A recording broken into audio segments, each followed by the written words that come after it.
This was the first painting of that group, merging two people's heads together, improvisatory way. It's sort of like jazz. So I was riffing on these two photographs that I'd taken, one of me and one of my wife, Jenny, slightly out of sync with each other.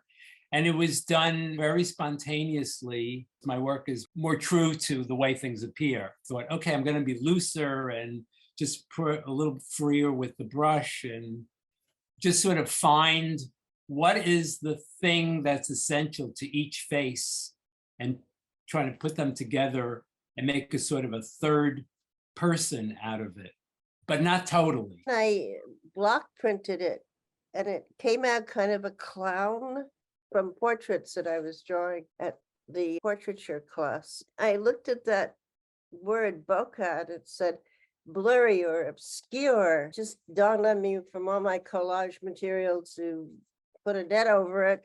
Yeah, that's what it's like. You're foggy and kind of out of focus and caught in a snowstorm.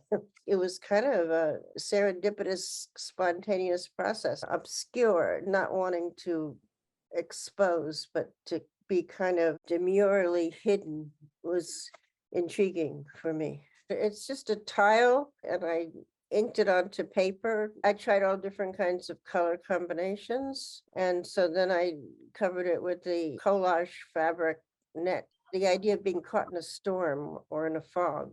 This is my photograph from a series I did a while ago where I went around with these little white ceramic letters when people did their home movies.